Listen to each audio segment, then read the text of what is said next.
begin.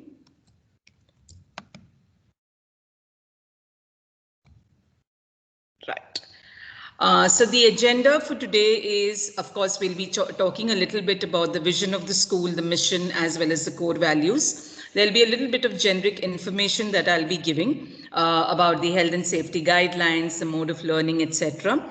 Phase 1, which is KG1, KG2, will be taken on by Ms. Priyangika, and phase 2 and 3 will be taken on for the primary and secondary, will be taken on by our academic coordinator, Ms. Sudha.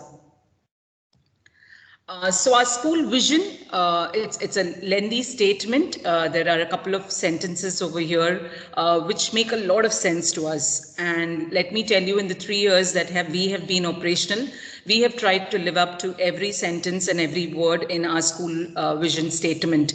And we hope that our parents who have been there with us since the last few years, and some of them since the beginning, since we founded the school, also are reassured of the fact that we have lived up to most of the words and statements that we have made here, if not all. Of course, it's a journey, and it's a learning journey for your student, for your child, as well as for us.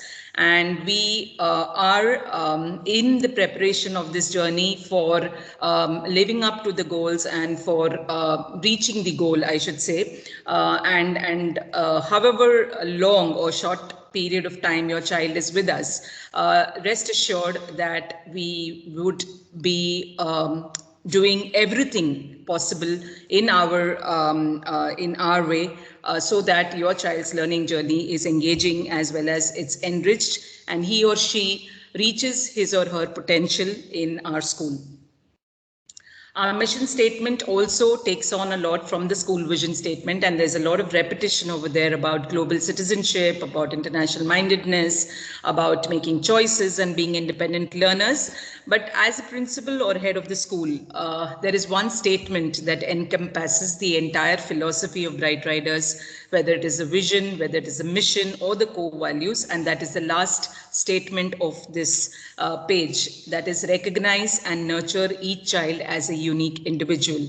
And that's something that I feel is the core philosophy and the unique selling point of Bright Riders School, where we recognize as well as nurture the child as a unique, separate entity, not as a part of the parents, not as a part of a sibling, not as a part of a particular grade, not as a part of academic achievement, nor sports achievement, nor somebody who's really only good in art or something of that sort, but to recognize and nurture within every individual what they are capable of and what is their potential. And the potential might be in any area. It can be academics, it can be co-scholastic, it can be art, it can be painting, it can be stitching, cooking. It doesn't matter to us. What matters is the fact that we want to recognize and we want to nurture that particular quality in that child, so the child is able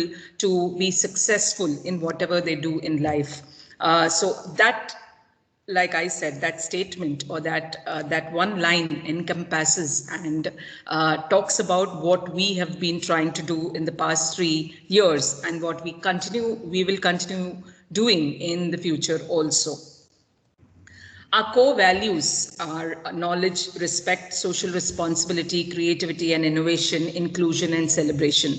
So while our vision and mission statements are more largely broader objectives, or they are the macro picture, what we are looking at in an everyday routine school life is these core values and the inculcation as well as the implementation of these core values. And this is what we want every child to imbibe and to inculcate in our school, right? The knowledge that comes from books, the respect that they have for one another, irrespective of their differences and diversities, the social responsibility and contribution to the society, the creativity and innovation that they show in whatever they do, be it making a written statement, making a jingle or an ad, or a video, or just doing something simple on paper or in sports.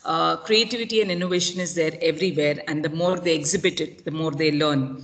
Inclusion, again, being respectful of diverse people, being respectful of different nationalities and ethnicities, being respectful of others' abilities. And that's what we want all our children to inculcate. And celebration. Celebration is nothing but celebrating the big as well as the small successes in our lives. So every success need not be about academics. Every success need not be about 20 on 20. A child who's getting a 9 on 20 and gets a 10 on 20 is a cause for celebration for us. So according to us, celebrations are about every small and big thing that we achieve in our lives, and even if it is a routine day-to-day thing, like getting up early in the morning without my mother or father waking me up, that's cause for a celebration. Getting dressed for school without anybody telling me that I need to get dressed or keep my timetable and go and wait for the school bus, that's celebration. So celebration for us does not mean only about awards and achievements. It means celebrating the successes and the things that we do in our routine life and the challenges that we overcome in our routine life. So these are the core, guiding principles. But apart from these, there are certain other guiding principles of Bright Riders that I would like to share. So one of the things that we strongly believe in is parents as partners. We believe that as parents, you are an important stakeholder in the bigger picture, and your voice is equally important as much as ours is and the students is. So most of the time we forget that the parent is an integral part of the learning pyramid, or should I say learning triangle, where the parent is one of the people who has not only a vested interest in sending the child to school, but also is an integral part of the learning journey of the child, because the values, the attitude, the behavior, etc., which children normally imbibe comes from home, and we can only nurture it over here in the school. And therefore parents as partners is one of the things that we firmly believe in. We have a feedback response set up for or email set up for our parents, and most of the time I'm the one, or the coordinators are the one who reply to these emails. So we have parents sending us emails about what's happening in the school, about sometimes concerns that they raise, and we respond to those emails and we give them answers. Sometimes we might not have all the answers ready. We don't say we ever have all the answers ready, but yes, it sets us thinking. And when parents give us feedback about what's happening in the school, it does make us think a little bit about how and when and what to do, what needs to be done. Apart from that, we have, you will see ahead when I take the presentation ahead, I'll be sharing with you instances where we actually believe parents to be partners, and one of them is a parent support group that we have. And we believe that that's an integral part of our school, and we would like to again make that group a very core group and a very important and significant group in giving us feedback about the quality and standards of the school and for us to improve further. So strategically, we would like the PSG group to be more involved in what's happening in the school and to give us more feedback. And we've been building it from the last 3 years, but yet we have not yet reached that space as of now. Engaging and enriched curriculum. Our curriculum is an approach is built in such a way that students get a very good balance or a holistic balance between academics, that is scholastic subjects, and co-scholastic subjects. We believe in giving all kinds of opportunities and giving different platforms to students to perform. And we also strongly believe that the hours that the students spend in school should be the hours that they're actually engaging with the curriculum, they're actually enjoying themselves, and they're actually learning something. Only then are they productive, and only then will your child actually learn something. If the 4 hours or 6 hours that they spend in the school are not productive, and the child is disengaged or disinterested, then nothing you do at home, no tuitions, no extra apps, or extra worksheets are going to help the child at home. It's these 4 and 6 hours that make a difference, and for that, at Bright Riders, we take complete responsibility of the learning of your child. We do not expect the parents to put in, and that's where I have come up with an innovative homework perspective. In KG1 and KG2, we strongly believe that the 4 hours that they spend in the school, or when I say in the school, please put a slash mentally, saying 100% distance learning also.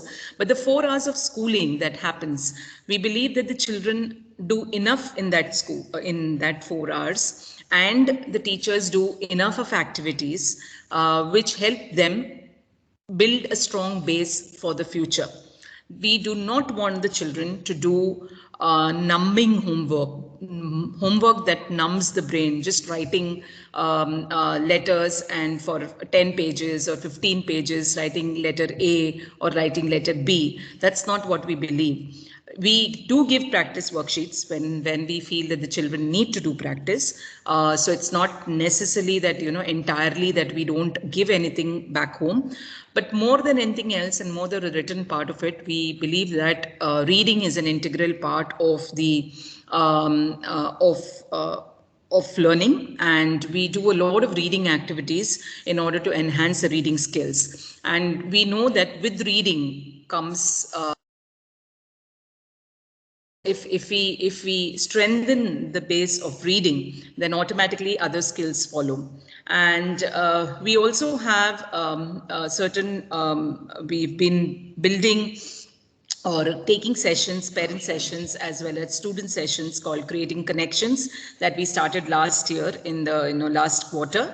And we want to, these are parent sessions where we had these small group parent sessions where we did sessions on classroom management, we did some on literacy, we did some on math, etc., for both KG parents as well as sometimes for the higher grade parents. And we would continue doing so, though we might not do it on a weekly basis because we don't think we'll have the time. But definitely we will try as much as possible to do once every 6 weeks or one every month. And we would like all the parents to participate, whichever topic interests you, as well as whichever topic is, probably makes sense to you and you would like to learn more. Please join in that group and join in that grade also. The UAE National Agenda 2030 is again on a broader perspective what we as a school follow as goals in order to, so sustainability is one of their goals for 2030. And in all aspects, whether it is energy, whether it is electricity, whether it is resources, etc. So we would be doing projects based on that for the coming year.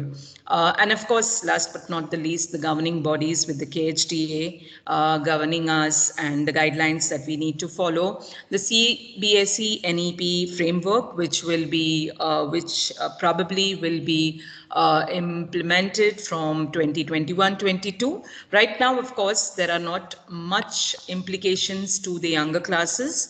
The implications are directly ones which will hit grade 9, 10 students and 11 and 12 students next year. So probably, but going forward, the NEP framework is a beautiful framework, and all of you all should go through it. And we would love to have another session, parent session, for only explaining the NEP framework to you. And I would, call in some experts to talk to the parents also about it. We'll be doing that next year. And I would love for all your parents and to be a part of the CBSE NEP framework session also. Last but not the least, we do follow the EVA-IFS, or the Early Years Foundation Stage Program for KG1 and KG2. And then we follow it with the CBSE framework from grade 1 onwards. This is largely the student population by nationality. We have around 12 different nationalities with us. including including Indian, we have 12 different nationalities, and we have a good eclectic mix of nationalities over here, like you can see.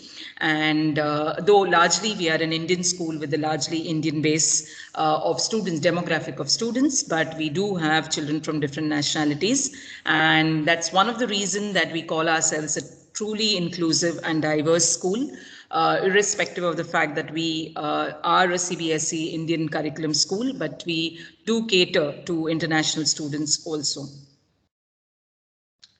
These are the survey results for the learning mode parent survey that we had sent out, and of all the total number of students, 64% went in for the blended, which is a combination of the face-to-face as well as the distance learning, and 36% opted for 100% DL. Last time we had it in September when we reopened school, and we offered blended and DL, 100% DL to our parents. The switch was a little different. We had around 36 who came to school or who opted for blended, and the remaining opted for 100% distance. So it's good to see that the ratio has switched and flipped on the other side. So the mode of learning for the KG1, KG2 students, of course, is again 2 days face-to-face and 3 days DL, and 100% DL for those parents who are opting for it. Grade 1 onwards, we have in the blended learning, we have 4 days of face-to-face and 1 day of distance learning on Tuesdays, and the distance learning on Tuesdays is going to be only from 8 o'clock to 12 o'clock, after which we'll be having small group sessions for extended learning programs or clubs or something of that sort for the students, or reinforcement sessions. And if the parent wants to go in for 100% distance learning, they can do so. The first day and Ramadan school schedule will be intimated later by the class teachers via email or during the class orientation. Just let me quickly touch upon one thing over here, is that we've been having a lot of, emails from parents or requests from parents asking us to move the KG1 and KG2 from 2 days face-to-face to a 4 days or a 5-day face-to-face. So let me just quickly bring you to the guidelines that are there. The KHDA guidelines, and I think this, as everybody is already aware, but I just want to reiterate it, is that there can be only 10 students at any given point of time in the classroom physically.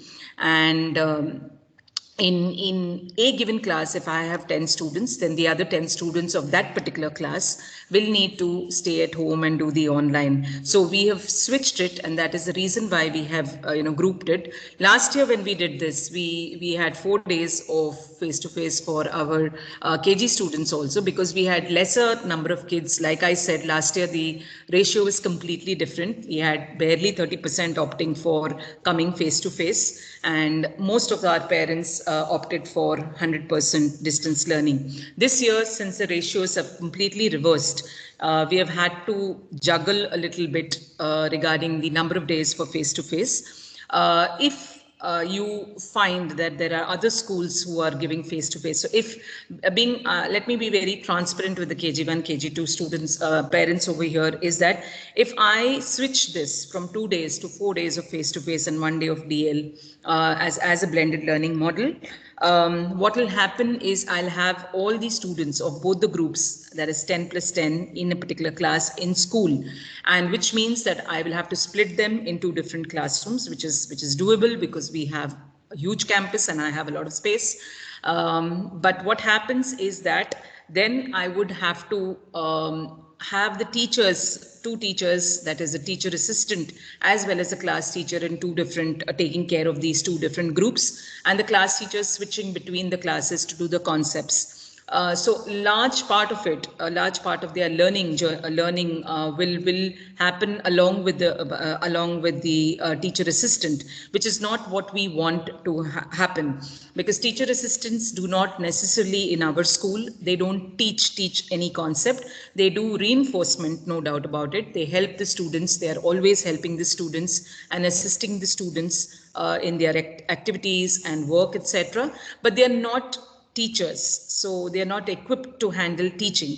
And the moment I do it 4 days, then I will have to, ask the teacher assistant to do a little bit of teaching, which right now is not acceptable to us as a school team. And we do not want to explore that option because of this pattern. And that's the reason that we have not gone in for a 4-day. However, if we can come up with another alternative solution, let me think. Let school start. Let's begin school, and let's have at least one PTM underway, and then we will decide what we'll need to do, whether we move from a 2 days to a 4 days and how we can do that. And we'll be completely transparent with you about the ways in which we will be doing that.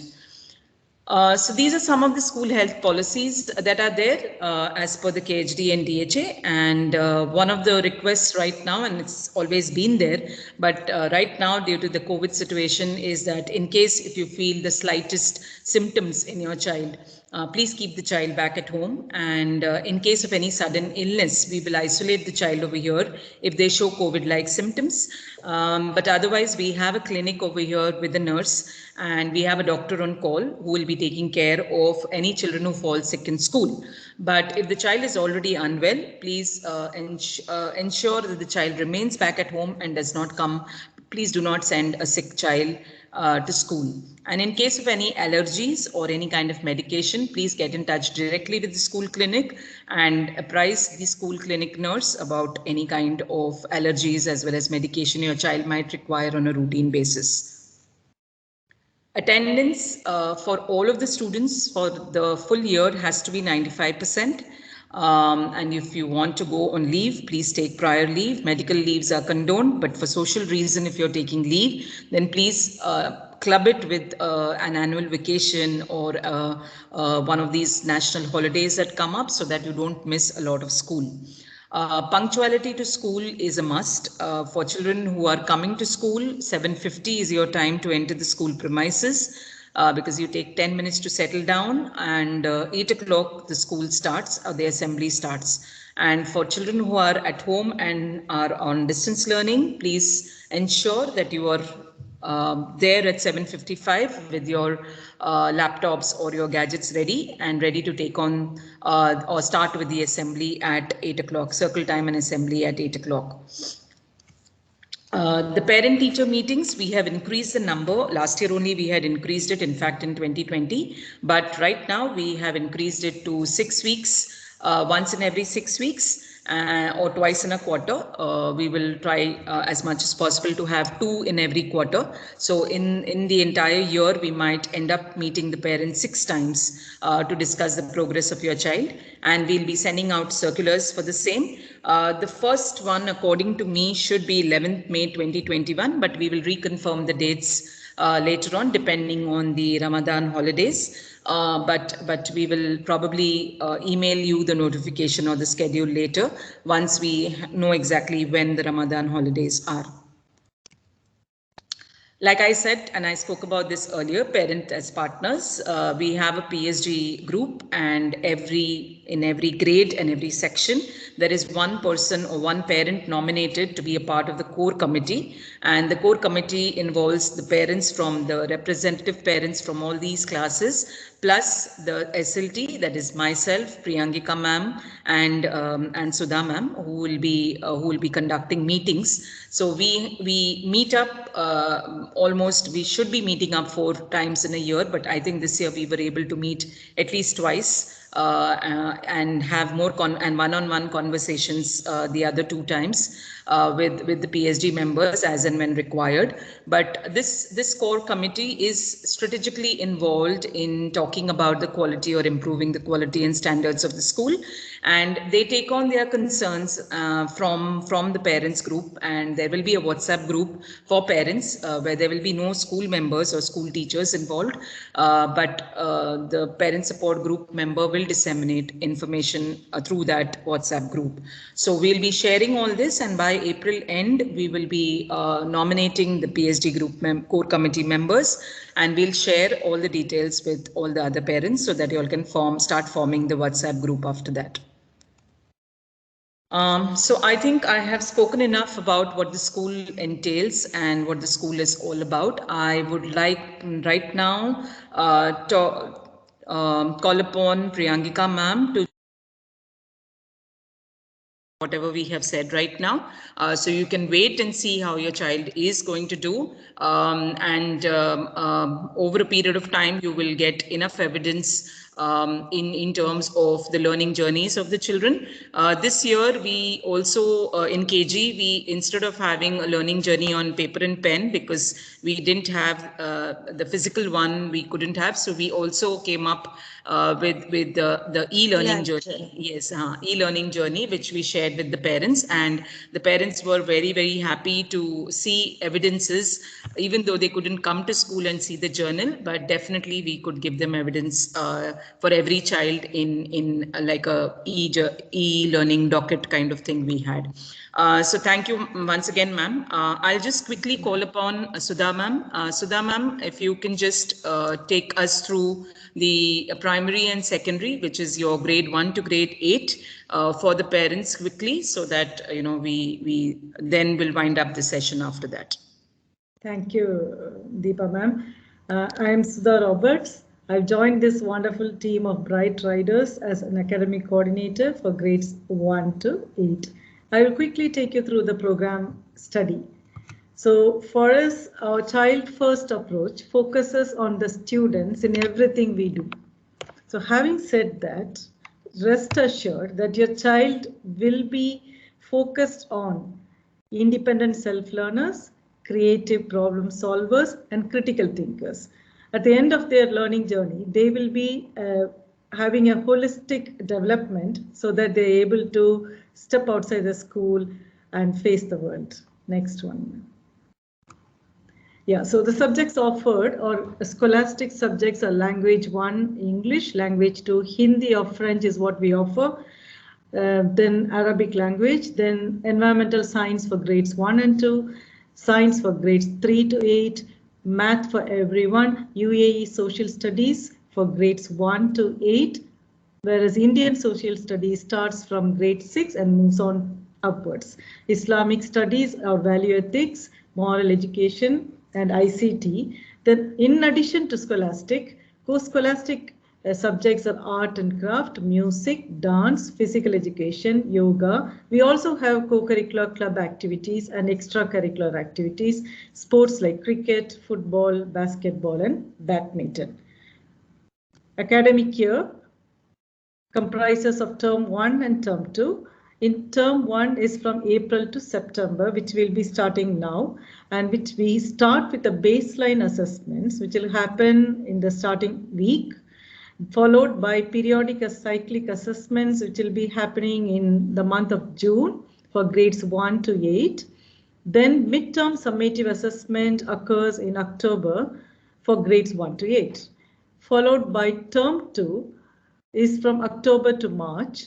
There we don't have the baseline, it's for the year, and so we have the periodic and cyclic assessments occurring in January, and the final summative assessment before they move on to the next class will happen in March 2022. This is for grades 1 to 8. So I'll quickly take you through the CBSE exam pattern. CBSE exam pattern for the primary sections from classes 1 to 7 follows the model given below. There are 2 assessment areas where students will have to undergo. One is scholastic, what I just showed you all the subjects, and co-scholastic. The scholastic assessment is based on the marks the student gets in cyclic or periodic test, in which the child is maintaining the notebooks and how well versed the child is in the subject. The co-scholastic assessments are checked with abilities. It's basically a skill test, abilities of the students in arts and sports and dance and music. Teachers will be grading them and they'll be giving them grades. Assessment is divided into formative and summative assessments, which are the pen and paper written examinations. Next one, ma'am. Thank you.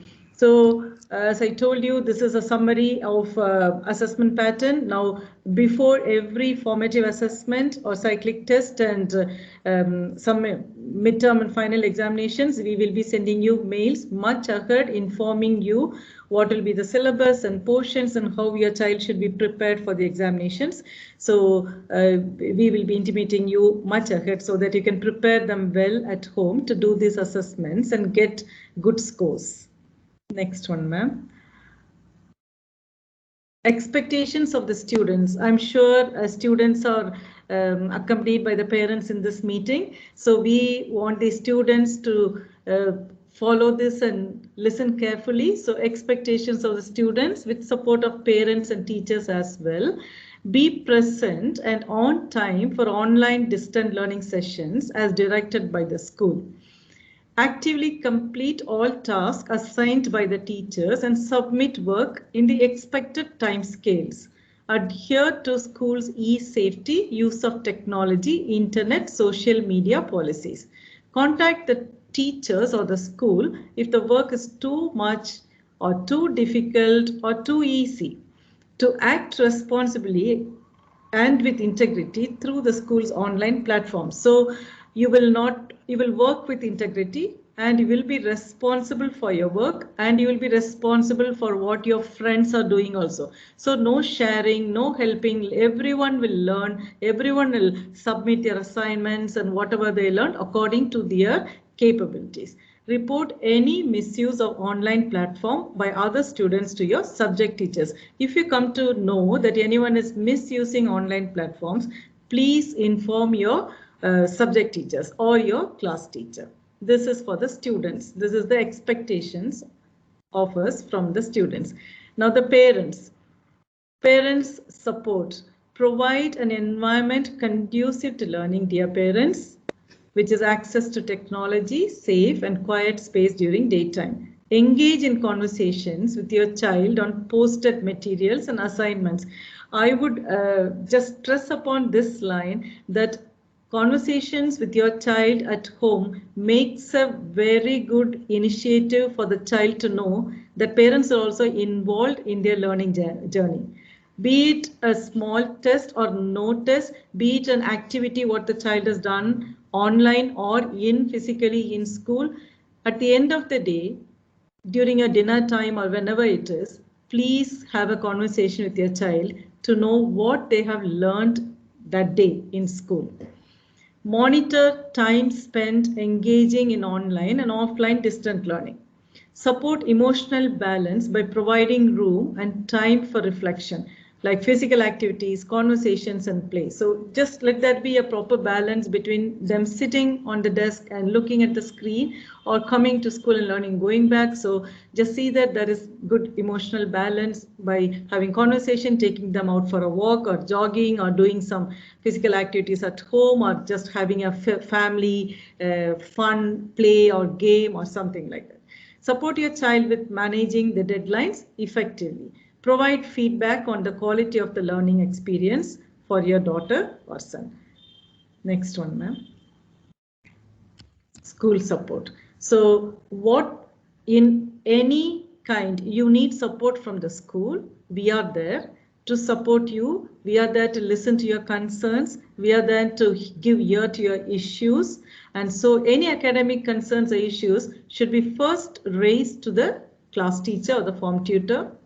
And then if it is relevant to any subject, you can talk to the subject teacher, mail to the subject teacher. If further clarification is needed, please contact me on this email ID, academic.coordinator@brightriderschool.com.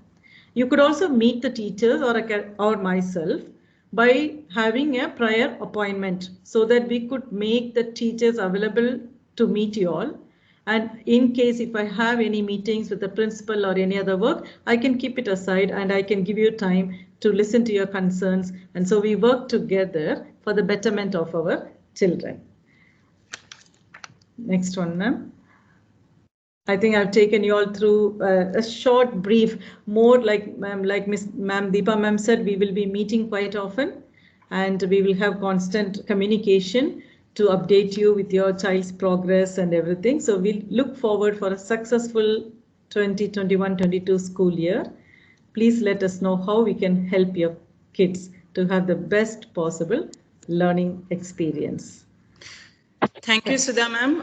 Sudha ma'am, and I forgot to do it at the start. Sorry, is our academic coordinator recently joined in. She has a many years, more than a decade of experience in Dubai schools, and we are lucky to have her. She's going to be involved in the academic coordination and the entire management of from grade 1 to grade 8, just like Priyangika ma'am has been doing it for KG1 and KG2. Sudha ma'am is going to look after the grade from grade 1 onwards. So any concerns henceforth from the primary and the secondary parents can be escalated to her before it comes to me. Of course, I'm always there and I'll be always there to help you out, but probably bringing it to her notice, after probably, first bringing it to the notice of the class teacher and the subject teacher, and then bringing it to her notice would get your work done faster than probably it coming to me and me being involved in something else and forgetting to get back to you. So all of you all, whether it is you are a KG parent or whether you are a primary or secondary parent, kindly note the escalation that you need to do of any concern of any kind of communication that happens should be first to the class teacher or the subject teacher involved. So you can email the class teacher or the subject teacher, and you'll be having the emails of the class teachers as well as the subject teachers. The second step is, if you do not get a satisfactory answer, then you go to the next person, and the next person is the reporting authority of that teacher, which is in the KG it is Priyangika ma'am, and in the primary and secondary it is Sudha ma'am. And both their emails are there with you, and if not, we'll be sending it across to you, and we'll be there in most of the emails. And in case if they feel that the matter is to be escalated to me, and or you feel that the answers that you're getting from both these coordinators and heads of departments is still not satisfactory, you can definitely come to me. Any solution that I give will always be in consensus with them as well as the teachers. I will never give you a solution without talking to the teachers or concerned or the academic coordinators. But if you follow this protocol, it becomes easier for us to put things into place. Also, my advice to you is that we'll be sending you a list of emails that you would need to address for certain issues. Like, for example, if you have a transport issue, there is a facility manager called Mr. Noel. If there's an accounts issue or concern, then there is Mr. Rajesh, who's there in accounts. There's somebody who's there in stores called Miss Ravina, whom I think some of you are already interacting with her. So for every department, there is a designated person and a designated email for that, and we'll be sharing that with you so that your concerns you can raise directly with them and not go through different channels. So getting in touch with admissions, and Tanvi is obviously involved with admissions, and she is the go-to person when it comes to admission documents or your Emirates ID or any kind of signing of documents. But after the admission is done and you are a part of the school,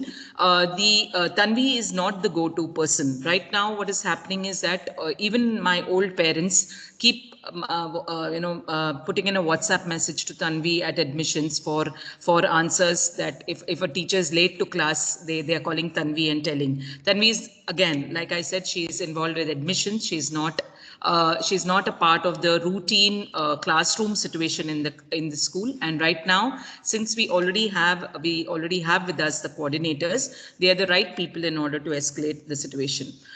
We at no point of time give the phone numbers of any of the staff members, except I think Tanvi's, as well as Rajesh sir and Mr. Noel, who's the facility manager. These three people give out their phone numbers, but otherwise we do not, because we feel very strongly about the fact that we are capable, and in case of an emergency, we will get in touch with you.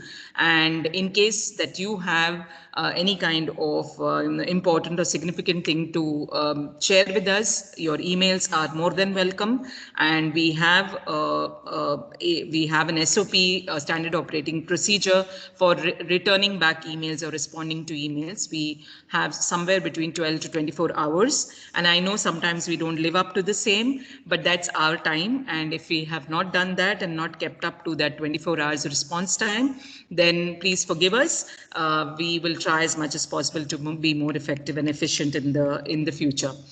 So I think we are right on time. We are at 6:24. Before we end the session, I have one last slide, and after that I will take the questions. Though my next slide was a question slide. No, it was the initiative slide. Yeah. So this is the last bit of the session, and we would like to wind up correctly on time at 6:30. So what are we looking forward to in 2021-22? There are a lot of things that we would like to do, obviously, but we cannot do because of COVID. There are a lot of physical activities. We would love to take the children on field trips, which we sorely missed this year in 2020. But unfortunately, I don't think 21-22 also will allow us to move out of the school in terms of, taking the children to the supermarket or to the museum or to see to the police station or the fire brigade station or to the gardens, etc. So I think we have to come up with new and innovative ways to keep them interested. So this is something that we felt that we will be implementing, maybe not but once in a quarter, something interesting like a bagless school day, or where they come without bags, or a no book week where they will not they will not refer to any book, whether notebook or textbook, and the children will have to learn and the teachers will have to teach without a book. So we're planning to have this something called so radio jockeying is again, we would like to we have a PA system in the public address system in the school, and we would now this year we are wanting to train students to be like an RJ, where they will give the daily news. We do, of course, our assemblies on the intercom, but it's in a very formal way. But radio jockey is more like during the breaks, we will ask children to come and say a poem or sing a song or give the news, in a very funny manner. So we wanted to do it this year again, but because of the lack of number of students in the school, we were unable to do that. But next year, definitely the number of students are more in the school premises also, and we'll be doing that in the school. Mindful thoughts, we have a 5-minute break, which is there built into the timetable, in which we are going to ask all the children to just close their eyes, be silent, and we're going to play soft, soothing music and ask them to reflect on their day, on their thoughts, on their emotions, and on their feelings. We feel by doing so, they get in touch with their inner self, and will be able to have them concentrate more probably in the classrooms also. So that's something that we are looking forward to. Creating connections will be continuing with parent sessions, like I said, not on a weekly basis, but maybe once in every 4 weeks or 6 weeks. And we had this international project exchange last year, where our grade 5 students had communicated with a school international school in Hyderabad, where they did a UAE SST project, where our kids over here, 5th standard kids, spoke to 7th or 8th standard kids of the international school in India. It was an IGCSE school, and they exchanged ideas, and they presented UAE heritage, and those students presented the Indian heritage, as well as a little bit about I think they had a common project on China or something of that sort. It was a wonderful experience, both for our kids also and for them also, because they were very amazed to say our 5th standard kids speaking so confidently, and talking about UAE and about China very confidently. So we've already done this, and we would be tying up with more schools